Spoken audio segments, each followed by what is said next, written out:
Robbo, I think it's 66-0 in the past two second halves. Yeah. Are you able to give us a little insight into what your addresses might be like? No, I just think I'd say one of the strengths of our group this year, I was just saying to Ted, is our ability to sort of talk through things each week. And even at halftime, we were able to communicate like subtle adjustments, and these guys are able to do it. I feel like our communication this year has been outstanding. We highlighted it last week, their talk on field to fix things. Those little mini meetings that you have has been really good. Halftime, pre-game, we're pretty clear on how we want to play, but the adjustments have been good. So, credit to them. And we're fit. The guys, they're ready for second halves as well. I know the attack really clicked in the second half, but I thought the last 10 minutes defensively was the key. Like they had a lot of ball, they were camped on the line. And even that last play right on halftime when Johnson chips and Mark knocks it dead. Yep. How important was that little period, do you think? Yeah, I think they had 2 or 3 sixes again in a row on our line. I think it was at 10-6. It was a pretty important period there. We kept moving. We kept making really good decisions there on the defensive line, even though the fatigue went up. I think there was a 6 again on fourth and then another one on third or fourth. So there was quite a few plays in that to go 20 plays, maybe 18 plays. I thought that showed their resolve, and then second half you could see they were still going forward. I think the dropout you could still see they were attacking. I think Egan Butcher and Benaya and Steepy and that they kept going forward to attack the runners, which was a pretty good sign about where your hunger comes from and what your desire for defence looks like. Ted, those on-field meetings and recalibrations that Robbo's talking about, have you seen that evolve, or what's that been like given you've lost some very senior voices at the back end of last year? Yeah, it's definitely evolved. It's something we've talked about. It's nice and clear whenever there's a stoppage or a try, just get the group in and, it's just a strong voice from myself and what we need to be clear on going forward. And then if anyone has anything else, they add that as well. But yeah, our leadership group's been outstanding. Rads and Lindsay, Gussie, these guys have been awesome for me. But yeah, we're just nice and clear and on our message whenever we need it. But then these guys are having mini meetings outside of that with their edges or the middles or what we need. So yeah, I mean it was pretty clear for us at half time. We dropped too much ball in yardage, gave them too much field position, and if we fix that up, then we could create some opportunities, and that's what we did. I noticed you won an award I saw on social media in 3.5 weeks. There might be another one. Can I just ask, no, you don't want to talk about that, but from 2019 to 2025, 6 years, I think, how's the game evolved, like for you? Obviously, the NRL has changed greatly, but how's your game evolved? I don't think it's changed too much for myself. I'm always looking to improve and get better, but it's just about combinations and connections with the team, with my edges. I feel like on that right side with Hugo and Bobby and Mark, like we've got a great connection at the moment. We're practicing our plays every day at training, and then on the left as well, we're just putting that practice in on execution, our plays, where we need to be, our skills, and then we're going out and trusting that and playing footy. So I don't think my game's really wavered too much over my career, but I'm always looking to improve on every aspect really. And then again, the guys in and around me, the guys in this team have been playing awesome footy, and that allows me to be at my best. What have you seen? If he hasn't seen, what have you seen change? The flick passes now, so yardage used to be a really big thing in support, but I think 4 try assists tonight, that's certainly an element of his game that's improved over the years. Yeah, I think he's very clear on he's been clear for a long time. He's been playing amazing footy for year on year for the Roosters and at all levels. But he's the best ruck fullback in the game. He's changed the way that fullbacks attack the ruck and the way they address the line, and then he's also plays the traditional fullback that everyone else is playing, which is the combination plays, and he's nailing them. As he said, his combination, his timing, his confidence in playing that play, and it's really hard to find someone with the balance between a system type player and then an instinctive, intuitive, freedom type player at the same time.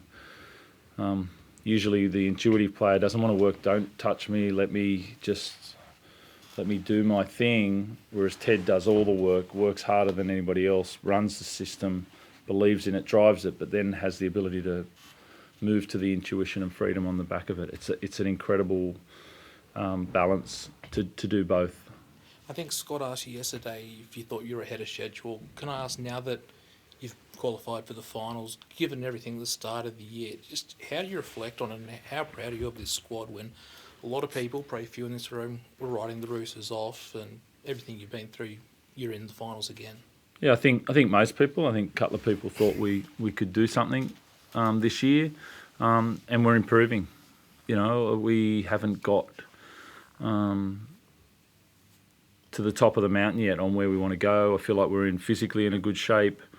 We know our style. I think I've said often that we're searching for our style this year. We know our style, and now we're continuing to improve on that. You know, we keep talking about improvements. We're not trying to hold on to anything. We are putting the foot down, and we're trying to get to our best footy this year. You said you're in good shape. Can I ask, any injury concerns this year? We're all right. We saw last night just how damaging this week can be. Full fitness. Yeah, I mean, it was obviously the tackle there, and I was worried after his knee injury a few months ago, and then he was obviously able to play on, so that was really good. So no, other than Nat Butcher, we're in good shape there. Mark, 4 tries last week. Yeah. 3 again this week. 24 tries from 23 appearances. Like, it's starting to feel that the sky's almost a limit for him at the moment. Yeah, I mean, again, I don't think it's surprising him scoring the tries. We sort of saw that, his ability, their combination, and being able to score those. It's been his desire to pick up the whole game of rugby league. I mean, rugby league people like, and I think we are as well, but like to think we're unique and we're tougher than the other sport and all of that. But, I mean, this guy's come across, and it's a credit to... there's some things that we can learn from the freedom of their play, and if any other ones want to come over, then they're more than welcome. Because I do think we get to exhibit the skills that they get to practice sometimes a bit more.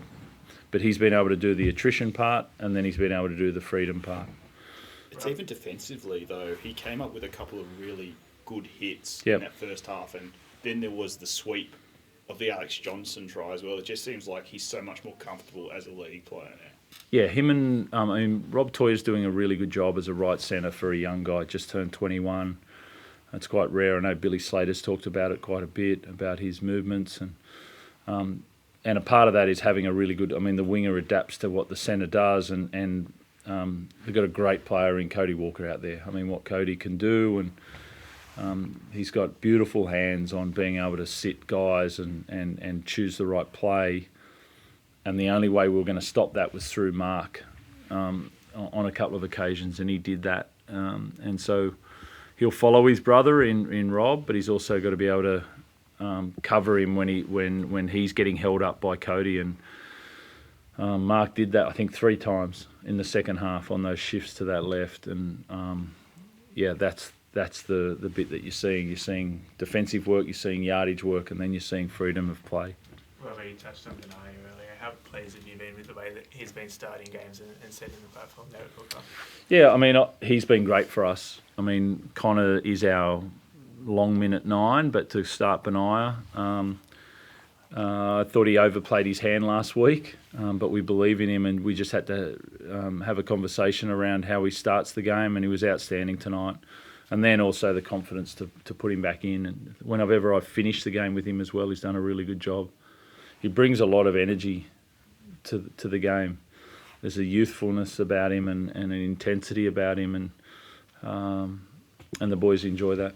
There's obviously a lot of youth in this team. How do you make sure all of those young guys don't get overwhelmed by the build up to a big finals game? Yeah, I think we're enjoying the challenge of what are we capable of. I think that's